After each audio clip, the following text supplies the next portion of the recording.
All right, let's get this over with. Silkyy Johnson checking in for the Cold Hard Facts 5th anniversary. Wow. 5 years is a really long time. And it don't even seem like 5 years have gone past since you guys started this podcast in Cooter Buggin's dining room. 5 years is, wow. It's amazing, man. First off, I want to say thank you to DNA for, being my brother for well over a decade. You and I have been talking and bullshitting about music for years, and getting on this podcast with you week in and week out, even when I was just guest starring, it gave me, I get under your skin and try to get you to speak up more because, you one of the few people whose music opinion I do respect. And I just do that just to get you to talk, man, because sometimes you be acting like you don't want to talk, which I understand. But at the same time, it's like, we on a podcast, dog. You got to, engage with your guys, because this doesn't work without you,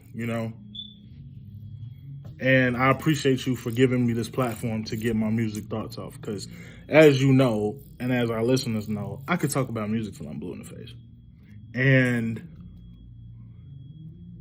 having you there and giving me this platform has been an amazing opportunity, and I appreciate you so much for that. Cooter Buggin, my dog, my older brother, you have been a good friend, somebody I can bullshit with about sports, music as well.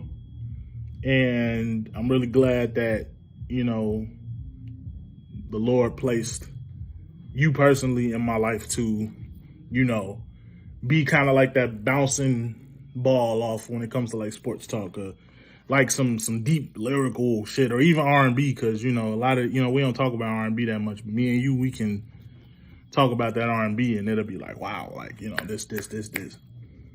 So I appreciate you as well. My brother Martin, man, dude, you are a gift, dog. You are a fucking gift. Meeting you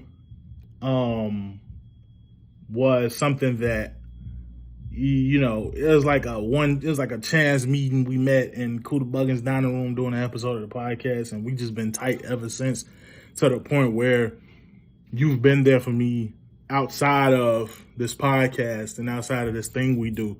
And we done legit became like good, brothers, and you've been there for me at so many dark moments in my life, and I thank, this podcast for, placing you in my life for these events to take place. And I just really appreciate you, bro, for everything you ever did for me.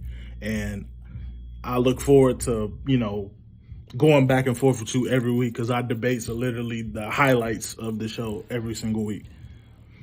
All three of you have been the best with, dealing with me on this podcast and just dealing with me in general, because, I'm like this, like my mind and my mouth is like everywhere. And, y'all know it's nowhere out of malicious intent. And I just appreciate y'all for putting up with me for so long. And one more thing I want to say before I go. A lot of things have happened to me in the last year and a half, 2 years. And I was at a really dark place in my life. And I didn't really know who to turn to, who to run to. I was really just faking like I was good, and really I wasn't. And this podcast, this group of guys, they really helped pull me back from the brink. And if it wasn't for them, I don't know where I'd be. So I appreciate you niggas wholeheartedly for helping me get back to me. And I hope this podcast keeps going and going and going till we get paid for talking this shit. You feel me?